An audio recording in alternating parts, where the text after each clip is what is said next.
read the script, and I told Robert this, I think it was, I know it was the last day of shooting, that I said, when I was a little girl, I saw Nightmare on Elm Street, and it was the scariest movie I've ever seen, and I hated you.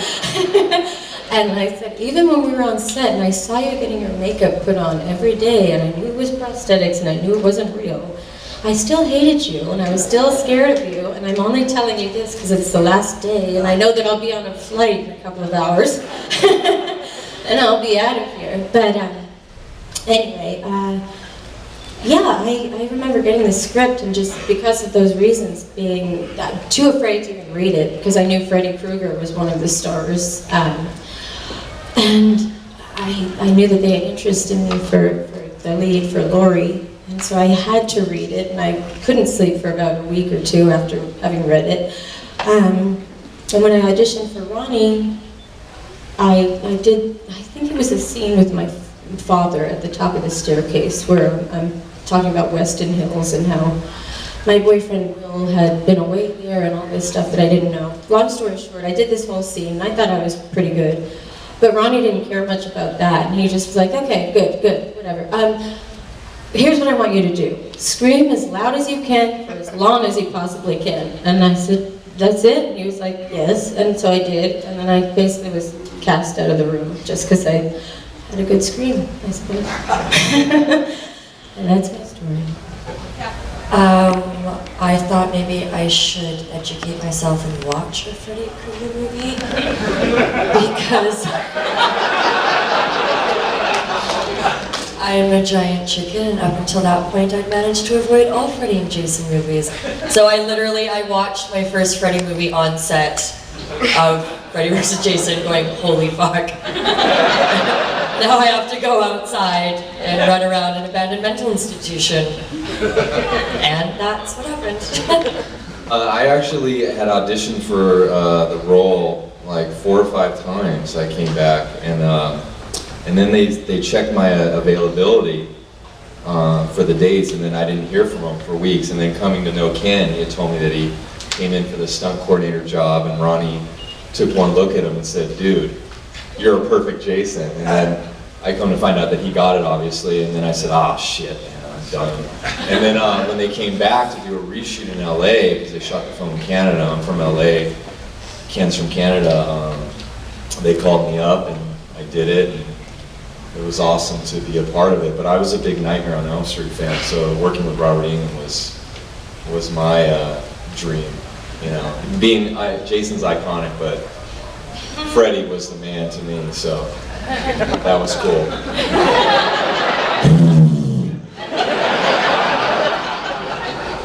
I went in for the stunt coordinating job, so I was really surprised when they asked me to audition for it. And which was wearing a mask, doing a close-up on my eye while they read the opening scene, and then had me walk around the room. And then I found out later that I got the job, and I remember, I think the thing that stands out to me most was walking on the set the first time, going into the makeup trailer, and Robert was there getting his makeup on, and he goes, Ken, we're going to be seeing each other now for the rest of our lives. 10 years later, we've seen each other twice this year. It's great. It was a long week in Amsterdam. Yes, it was. I was set to go into a really shitty theater school program, and then I got this audition, and Ronnie was like, yeah. So I got the part, and thankfully I didn't end up in that really awful, really shitty theater program, and had a good time, and now I'm here. So it's just like how we were, like how we are. What was it? Mine was a joke. Just an idiot. Yeah. What was it like when you found out this was happening? Oh, like the genesis of the idea for like putting. Yeah. It's so cool. Like Robert will tell you about like the psychological like versus the physical. You know, it's kind of like a sort of marriage. It's like it's a match made in heaven. But yeah, I'm a Freddy fan like from way back. Never saw Jason. So. It's more interesting. Freddy's got so much, he's got character, you know. He's funny and he's scary. And I had 5 years where I couldn't sleep. Originally, I think my character was Hispanic, so I auditioned for your role. And I auditioned for his role. First, I did. I auditioned for Freddy. I wish I had a cool story. I'm an actor. I've been an actor my whole life. Like, I got some sides. They're like Tuesday 2. You're like, all right. I never met Ronnie Yu before showing up in Vancouver and meeting everybody, and yeah, you know, sometimes it's just how you get a job, I guess. Like this whole time I was like, I'm gonna concoct a really crazy story. Yeah, mine was got the sides, did an audition on tape in LA. I remember practicing for it in my backyard. It was good. It was really good. I was running the scene, and I don't know if you guys remember the original script, but I had a lot of material in it. So I did. There was a really deep monologue that I had. I shit you not. That did not make it to the final cut. I do a lot of this, and then I die in shit. So I work for their tax incentives.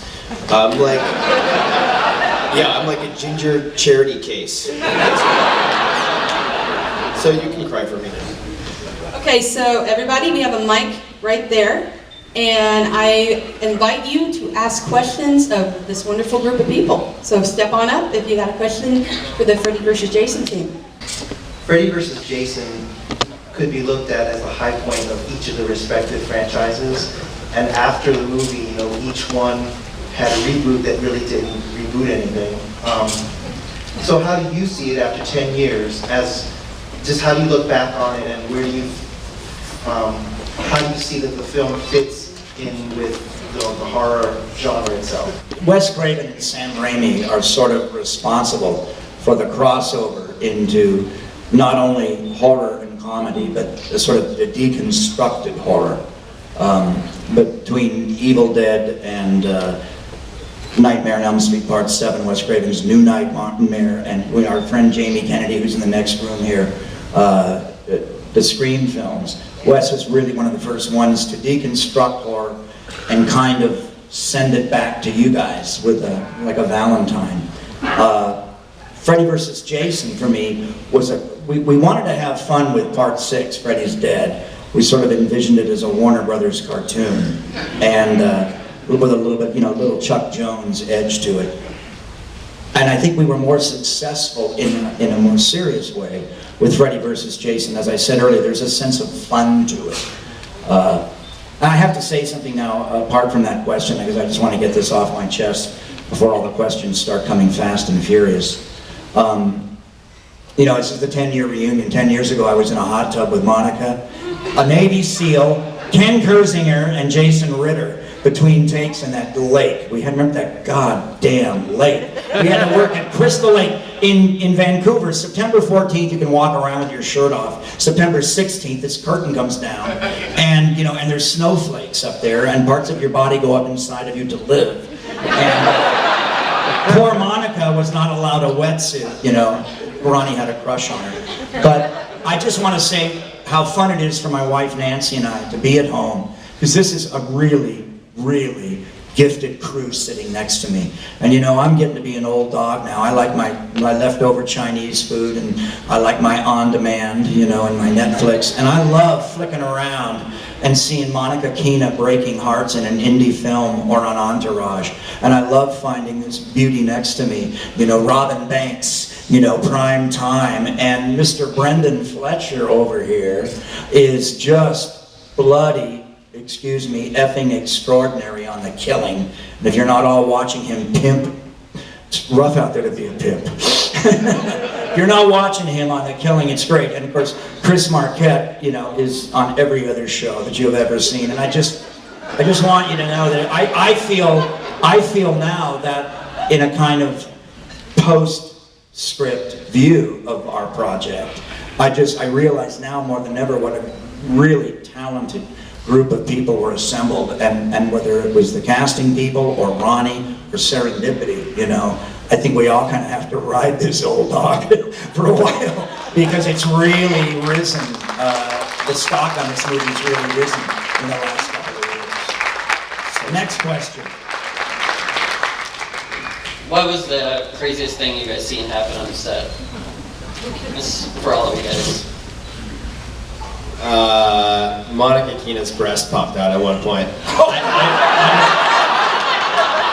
I didn't get to see it, but she was. Wait, what just happened? I was just saying that was so sweet. I love you, Robert. And then I came back. Mine's not so sweet. And I didn't see it, but she was adamant that I did. She was very upset. She was like, "You saw my breast." I was like, "I didn't see your breast." She was like, "I saw it! Oh my God, you saw it!" I mean, she was wearing all these crazy outfits. So When was this? When was this? I don't believe it. I don't believe it. Oh, September, October? I don't know. I don't remember that at all.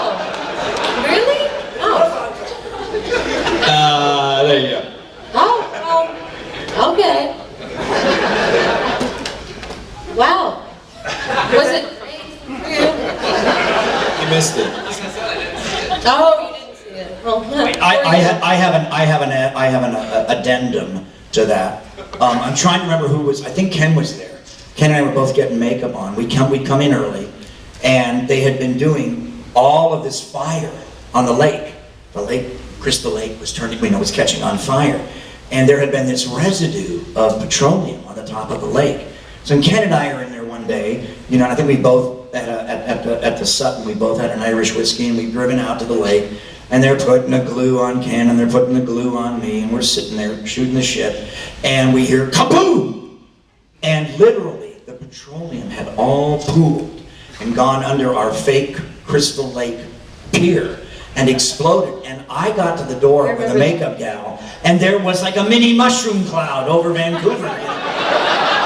And there was a Teamster out there, he'd taken a piss off the pier and pitched his cigarette into the lake, and it exploded. And all I could think of was, there, but for the grace of God, goes Freddy and Jason. We would have been out. We were in that water that night, I think.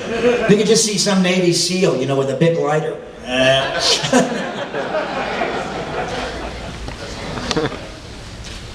My question is for everyone. When you first saw the script and heard the name of the movie, who did you think was going to be the winner between Freddy and Jason?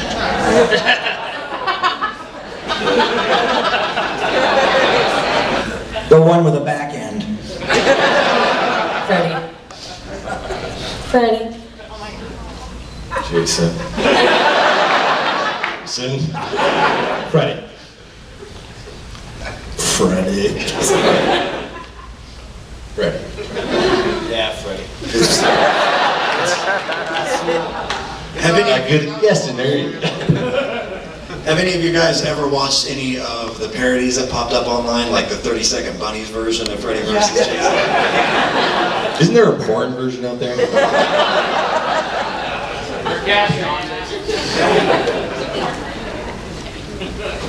Ken, what was your favorite Freddy kill? And Robert, what was your favorite Jason kill?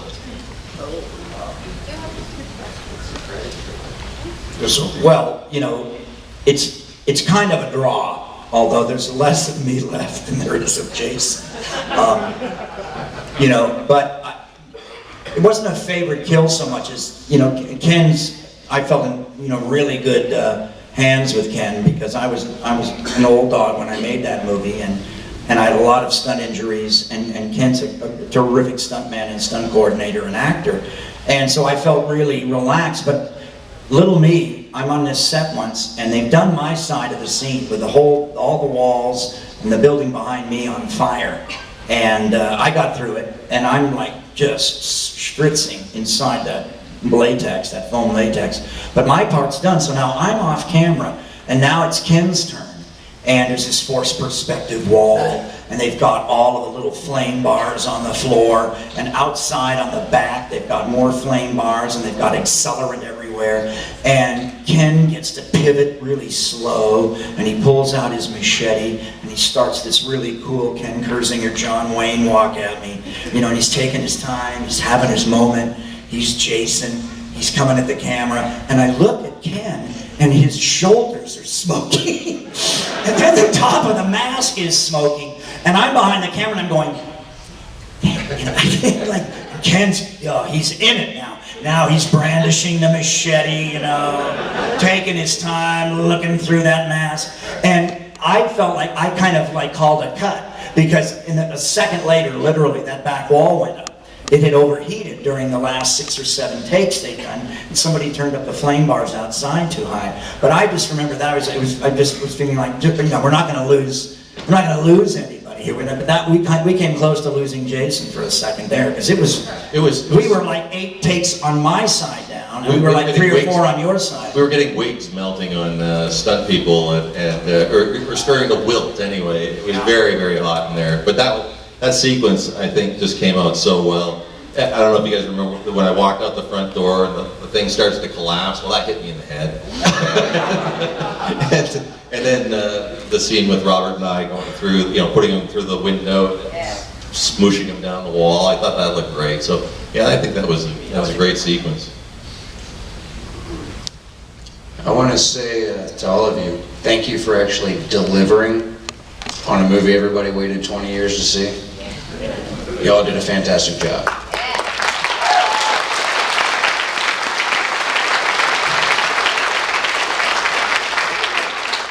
Don't thank all of these kids. Some of them weren't even born in '84. I don't think. Well, that's what I was going to say is, you got like the refined actor, you got the up-and-comers, you got the guys who are just trying their balls off to be Jason, and the guy who is Jason, and the guy from Christmas Story. The guy from A Christmas Story who's actually probably creepier in his scene than everybody in the whole movie somehow.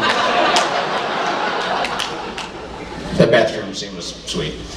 Anyway, my question is specifically for you, Robert. Freddy versus Jason was awesome, but when are we going to see Freddy versus Freddy? Original versus remake. No, you guys, the claw, I've been declawed. Oh, I know. It's a joke. They're rebooting the franchise, and there won't be one. And there was a second of time there where there was going to be, and I talked a little bit with Ken about this. They got really close to Freddy versus Jason versus Ash. Yeah.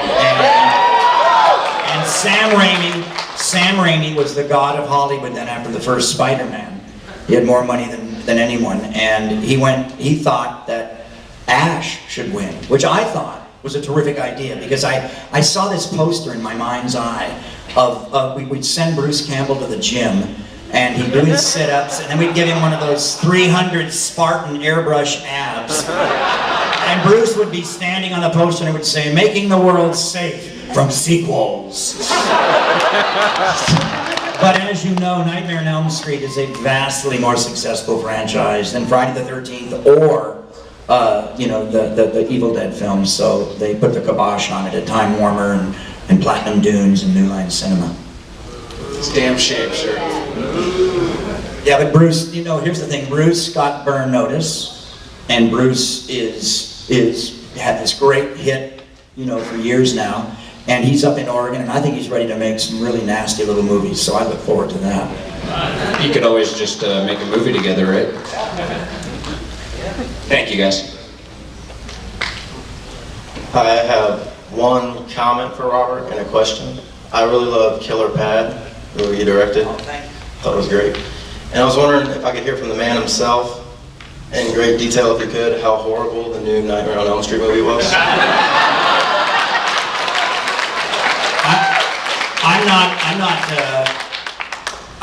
I don't particularly dislike that film. I love Clancy Brown. I think he's a terrific actor. He's a friend. I thought Connie Britton was very well cast.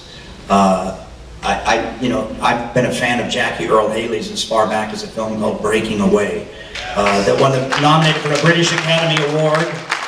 Introduced Dennis Quaid, among other people, a good friend of mine, Dennis Christopher, who just recently resurfaced as the Southern lawyer, best friend of DiCaprio in Django Unchained.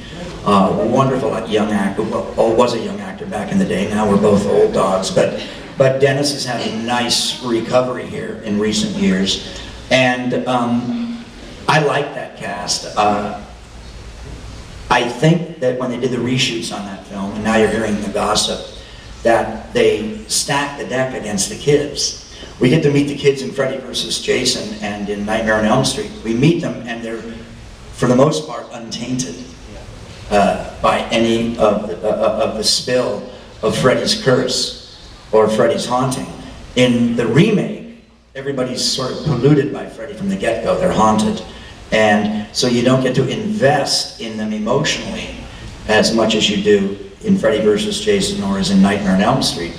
You don't see them sort of happy-go-lucky and who they really are before they get twisted from Freddy. And I think that was a mistake. I think that was a problem. And like, this is something I only know in hindsight. I think maybe they made Jackie's makeup a little too good. I think it's a little too real. You have to understand, Freddy operates in the imagination of the potential victim. He's in your underwear drawer. He's in your imagination. He's in the back of your head. He knows if you've been good or bad. He knows who you have a crush on. He knows your peccadillos. He's on top of all that. He's exploiting that. But what you know of Freddy is only what you've heard around the campfire. Only what you've heard, while you've been at your lockers in school or in the gymnasium or on the walk home. It's just this myth. So you have to kind of play the myth. It's a little bit larger than life. It's a little more theatrical.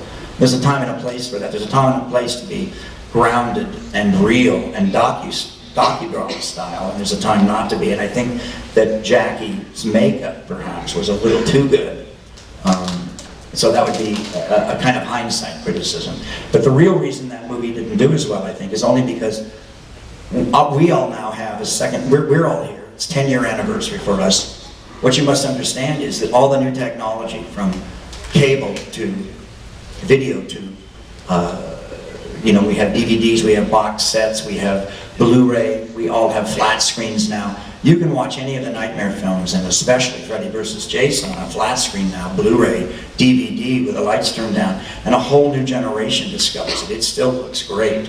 It's not like back in the day when you'd have to find a movie late at night, with no pause button, in the 11:30 movie, The Late Show, and you'd find like the original Thing or something, and you'd have to, there was no pause button, because that guy was walking like the guy from Gunsmoke. Oh, it is James Arness. No, but you know what I'm saying? It's like, it's very different now. So I'm on my third or fourth generation of fans. It has nothing to do with me. It has to do with the technology since the mid-'80s, and it's great because everybody up here has favorite movies that none of you know, that we all love, and we all get drunk together, so we talk about, have you seen that Ryan Gosling movie that nobody went to see? So, we all talk about this stuff because we love acting too, just like you do. And what's great now is those movies are getting discovered. We've all had movies that died at the box office, and a couple of years later they get discovered on cable, or they get discovered on DVD, and they become cult classics. And sometimes even greater. My business manager made a movie called Suicide Kings. Quentin Tarantino discovered it on Cinemax, put it in a box set with Jackie Brown and Pulp Fiction. So he finally got the check 11 years after he made it. A movie starring Christopher Walken, Johnny Galecki, Dennis Leary. I could go on and on and on. But this is what the good thing is now about all the new technology is you guys can specialize, and you can find these movies, and you can put them in your collection. So do it. Netflix. On demand. Get down, kids. I think from the time I was 8 years old until I was, I guess, junior high, my year before high school. So for a long time, I had a picture, and it had a picture of Robert Englund without makeup, and Robert Englund as Freddy with the whole makeup on. And I had both taped next to my bed, and I'd say, like, he's not real, he's not real, he's not real, he's an actor, he's not real, he does what you want to do, he's just an actor, he's just working. And I would have to do like a mantra for as long as I can remember. So with our scenes, it was very primal, and the fear came quite naturally, I have to say. So, yeah, a lot of it isn't really a testament to my acting ability, it's just... Did you hear that, guys? My photo over Monica Keena's teenager bed. It's true. It's a tough job, but somebody's got to do it. First, I want to say thanks for making my childhood dreams come true. And this question is for Zach. Sure. What was cooler, being a victim of Freddy or being a victim of Ralphie?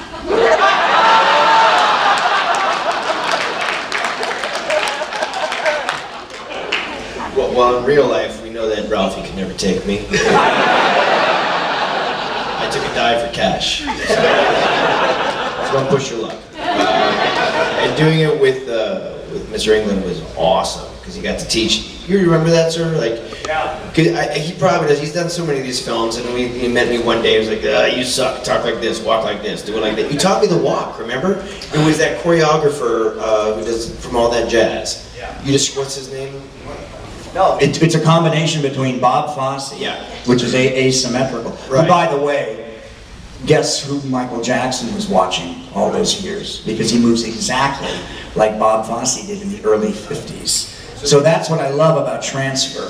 And I think it's a good thing, not because Bob Fosse's white and from New York, but because Michael Jackson was so open to that influence. But the other thing was that when I put that goddamn glove on, you guys, it's heavy and it weighs something. It's just like Ken. Ken starts, all the Jasons stand like me eventually. They have to like correct because they got that machete in one hand. You start to, one hip goes down and one arm goes down. You start looking like a gunslinger. And that's the Freddy stance. You just think of an old cowboy movie. That's the way Freddy stands. And I remember saying that to you. I remember saying, here, put the glove on. Wear this for an hour and you'll see how it's all you need. It was pretty cool because I was in Vancouver. We were doing that scene in long story fast. Is you notice I'm in the bathtub getting killed and I got all the prosthetics on and I'm walking on set butt fucking naked with what we call a cock sock in the industry, and it's like a sock that goes on your cock. And that's it. And so to make everybody else comfortable, I drew a smiley face on it because I knew that people would be like, "Hey, how's it going?" And they'd look, and that way they'd smile. And then you get in the bathtub, and then it's like a wet t-shirt contest, but for your junk, and so everybody can see your stuff. And so my mom was there, that was awesome. And then and Robert taught me how to do the walk and talk like him, and it was really effing cool. Like it was really a neat moment, you know, to have that experience. So, end of my long stupid story. Enjoy. It's great, funny, or forgettable. What was the best one-liners that you guys had? Best one-liners that we had each. Can I say my favorite line from the movie that's not mine? My favorite line by far, is Jason Ritter when they're talking about it's this gentleman right here and Kelly Rowland who are basically having an argument about who's going to resuscitate Jason, and it comes up that this gentleman right here has asthma. And Jason Ritter, with so much commitment and conviction, and he's so upset about it, turns around in the van while he's driving and goes, he has asthma! That's the best line in the movie, bar none. I watched it, I recently rewatched it, and I went back like 8 times, just fucking awesome. My favorite line actually didn't make it in the movie, but it was in the commercials and the trailers, and it was Freddy versus Jason. Place your bets. Actually, Quentin Tarantino, I didn't know this. I met him and became friends with him years later, but he was at the premiere of Freddy versus Jason. And he was really disappointed that that line wasn't in the movie, because he said that he watched the trailer and he was waiting for that line. I know, I've never heard of him. But yeah, he said that was his favorite line and he was sad it wasn't in the movie. It was a good line. Anyway, that's my Freddy versus Jason. Thanks for that. Hi, so you guys are here 10 years later, you're at this event. I've talked a little bit about things that are scary, things that make icons last, changes over and transfers over generations. And I was just interested in what each of you thinks makes a lasting film really terrifying. Like maybe if you could just think of 1 or 2 elements, like what is that thing that has a whole, generation of people terrified? What for each of you, what's the thing that just gives you the willies after years? Good question. I got one too. I remember seeing the commercial for the first Nightmare on Elm Street, and I remember when the girl sat back in the chair and disappeared, and I had no idea that was coming. It scared the bejesus out of me, and it was just something like, because it was a normal, comfortable environment, she's sitting into a chair and she went into it, freaked me out. So I think fear and comedy are flip sides of the same coin. Whereas if it's unexpected, it's couched in the comfortable and then becomes unexpected, that's where it grabs that trigger in your emotions, and that's when it becomes a cultural value. A Brian De Palma film from 1974 called Sisters, starring a very young, beautiful Margot Kidder introducing a great American actor named Charles Durning, a lovely actress from an American American television series called Soap, Jennifer Salt. Some of the best use of split screen ever. But there's a shadow trick in that De Palma does. It's like, for me, it's the element of surprise. And the Siamese twin, Margot Kidder, lives in a fabulous 70s white apartment house. White, white, white is the color of our carpets.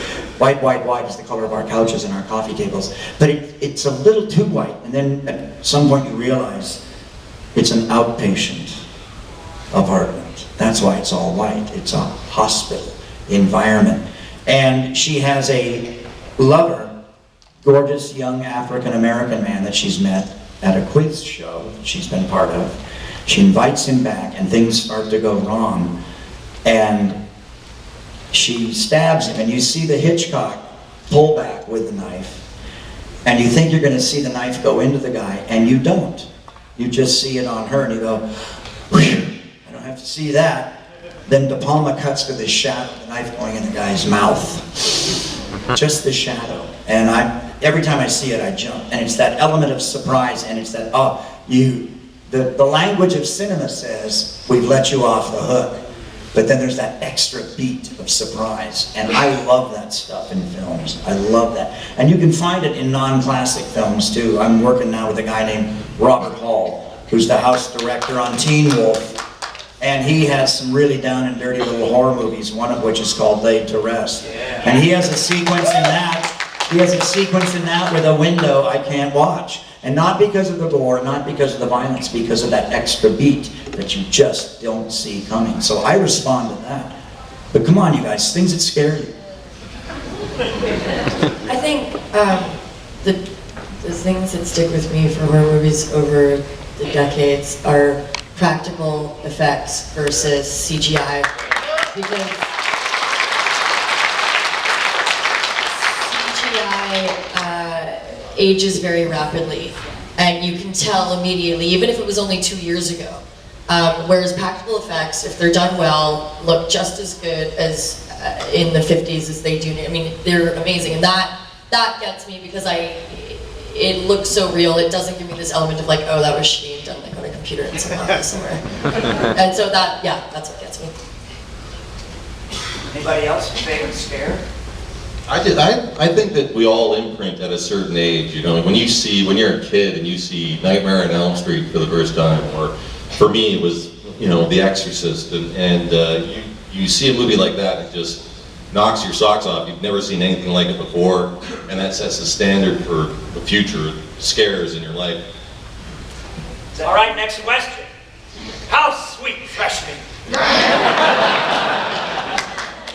This one's for Robert. That's Mr. Kruger to you. My little piglet. How does it feel knowing that billions of people love your movies? You know, we never looked at, I didn't set out. I was a snob. I was a snob. I wanted to be, I wanted to be Jeremy Irons. I wanted to be Tom Courtenay. I wanted to be Alan Bates. I wanted to be this different person than I turned out to be. Then I wanted to be Warren Oates or Strother Martin or L.Q. Jones in the Sam Peckinpah movies. I didn't set out to become, a kind of road company Vincent Price or whatever I've turned out to be. I've had a very good career, but that's not what my goal was. But there comes a point where you go with the flow. And I just remember certain moments. I was with William Shatner in New York, and I was starring in a science fiction series, and I thought it was just science fiction fans.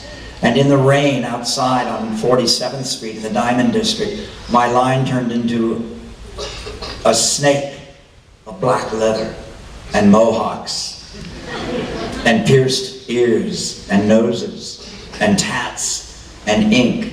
And they were my very first Freddy fans, and they were dorm rats from community colleges, and they were speed metal and punk rock bands and the denizens of CBGB's and the Ramones. And I knew that somehow Wes Craven had planted my butt in this tub of butter called A Nightmare on Elm Street, and we had struck some strange cultural chord, you know?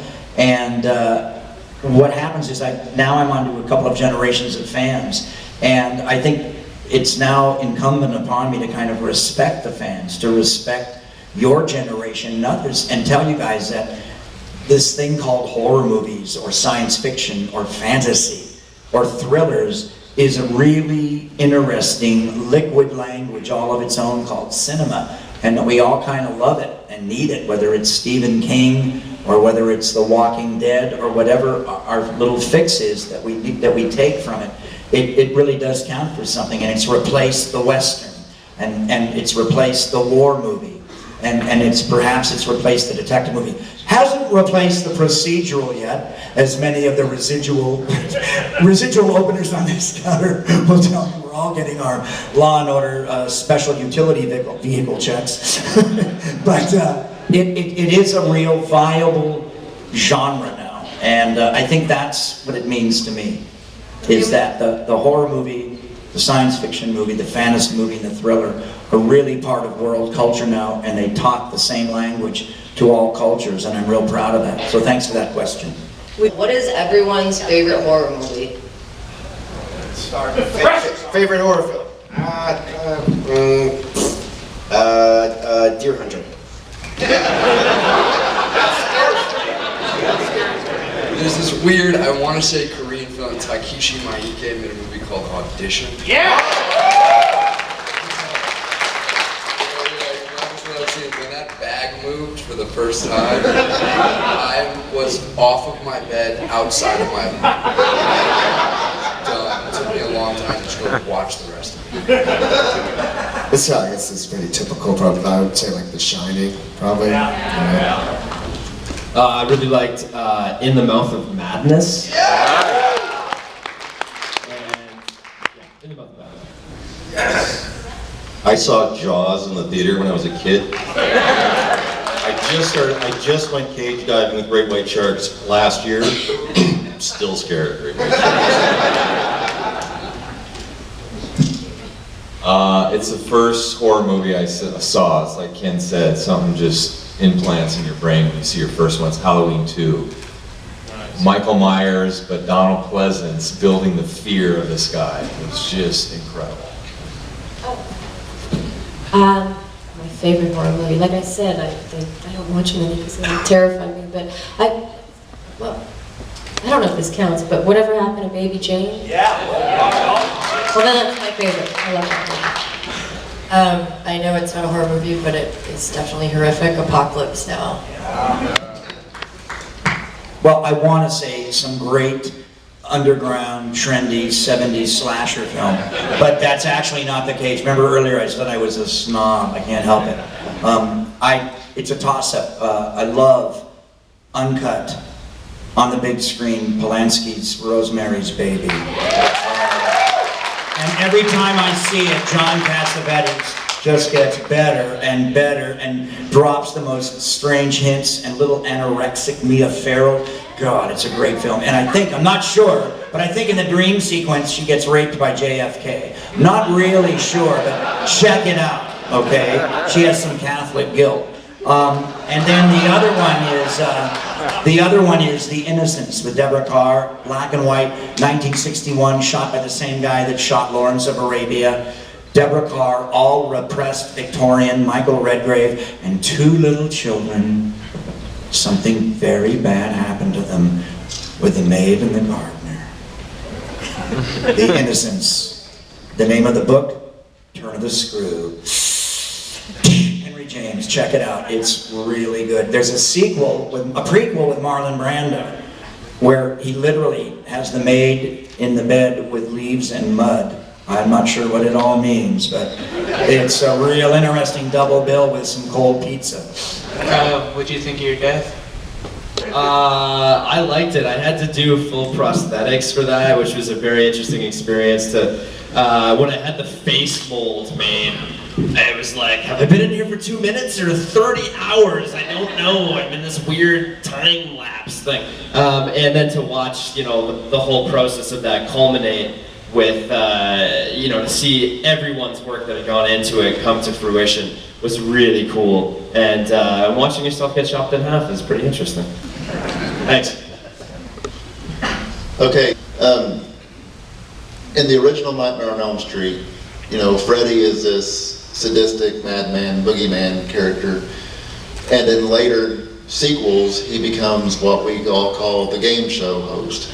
So, my question is, did you have any input in that? Like, did you have any creative ideas for Freddy that led to that, or was that all just kind of written in the script? Well, in the first film, Freddy cuts his fingers off, green pus flies out, and he cracks 4 jokes. In the first film, Freddy cuts off Tina's face and wears it as a mask and cracks jokes at the door in front of Heather Langenkamp, who plays Nancy. He also says the line that I sign the most on photos, "I'm your boyfriend now!" And so Freddy was always cracking wise. Freddy was a jokester from the beginning. He was a cruel clown. Fans picked up on that, and we exploited it. Wes would rather that we hadn't gone quite as far as we did, but that's that response, that's that call and response that you can find in churches, and you can find in comedy clubs and everywhere else that you respond to. That was that we were responding to feedback. But Freddy was always cracking wise and joking. He was always a cruel clown. We didn't come up with that after the fact.